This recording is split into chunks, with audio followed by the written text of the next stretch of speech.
Moreh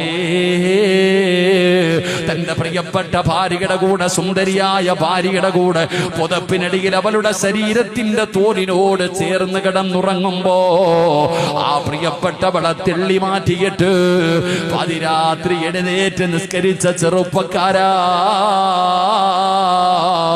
നിസ്കരിച്ച ഉമ്മമാരേ, വെളുപ്പാങ്കാലത്ത് കിടന്നുറങ്ങാൻ വല്ലാത്ത സുഖമാണ് മോനെ. ആ തണുപ്പുള്ള സമയത്ത് വല്ലാതെ കിടന്നുറങ്ങുന്ന സമയമാണ്. ഏത് പുതപ്പ് പുതയ്ക്കാത്തവരും പുതപ്പെടുത്ത് പുതച്ചിട്ട് കിടക്കുന്ന സമയമാണ്. ആ സമയത്ത് എഴുന്നേറ്റ് നിസ്കരിക്കുന്ന സഹോദരാ, നാളെ തല ഉയർത്തിപ്പിടിച്ച് നാളെ പരലോകത്ത് കൂടെ നിനക്ക് നടന്നു പോകാ. എന്നിട്ട് നബി തങ്ങൾ പറയുകയാ, അല്ലാഹുവിന്റെ ഭാഗത്ത് നിന്ന് വിളിക്കുകയാ, വയുനാദിൽ മുനാദി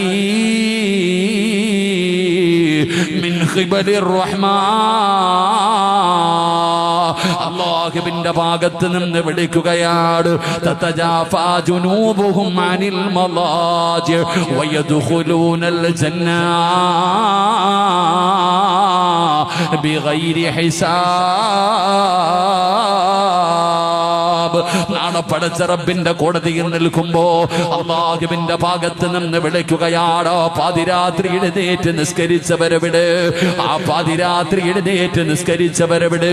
സുബ്ഹിയുടെ ബാങ്ക് വിളിക്കുന്നതിനൊരു 10 മിനിറ്റ് മുമ്പെങ്കിലും എഴുന്നേറ്റ് നിസ്കരിച്ച പെങ്ങള് നാളെ അല്ലാഹുവിന്റെ ഭാഗത്ത് നിന്ന് വിളിച്ച് പറയുകയാ, വയദ്ഖുലൂനൽ ജന്ന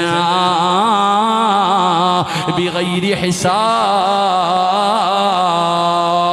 വിചാരണയില്ലാതെ പൊക്കോ, വിചാരണയില്ലാതെ പൊക്കോ അല്ലാഹുവിന്റെ സ്വർഗത്തിലേക്ക്, അല്ലാഹുവിന്റെ സ്വർഗത്തിലേക്ക് വിചാരണയില്ലാതെ അവരെ കടത്തിവിടുമെന്ന് നബി തങ്ങൾ പറയുമ്പോ, അതുകൊണ്ട് എന്റെ പ്രിയപ്പെട്ടവരോട് പറയുകയാണ്, മോനെ ശഅബാൻ മാസമാണ്, റമളാൻ പടിവാതിൽ വന്ന് നിൽക്കുകയാണ്, നിസ്കാരത്തിന്റെ വാർഷികം കഴിഞ്ഞ റജബ് 27 കഴിഞ്ഞിരിക്കുകയാണ്.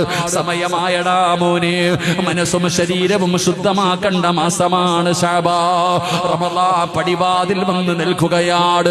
വബല്ലിഗ്നാ റമളാൻ, അല്ലാഹുവേ റമളാനിലേക്ക് എന്റെ ആയുസ് നീട്ടിത്തരണേ അല്ലാ എന്ന് ദുആ ചെയ്തിട്ട് കാത്തിരിക്കേണ്ട സമയമാ ചെറുപ്പക്കാരാ. നിസ്കാരവും നല്ല കാര്യങ്ങളും ചെയ്യേണ്ട സമയമാ. ഒരുങ്ങു പൊന്നുമക്കള്, ഒരുങ്ങു പൊന്നുമക്കള്. അല്ലാതെ ആവശ്യമില്ലാത്ത കാര്യങ്ങൾ പറഞ്ഞ് സമയം പാഴാക്കാതെ അല്ലാഹു നിന്നെ പടച്ചിരിക്കുന്നത് തന്നെ ഇബാദത്ത് ചെയ്യാനാ. അല്ലാഹുവിന് ഇബാദത്ത് ചെയ്യാനാ പടച്ചിരിക്കുന്നതെന്ന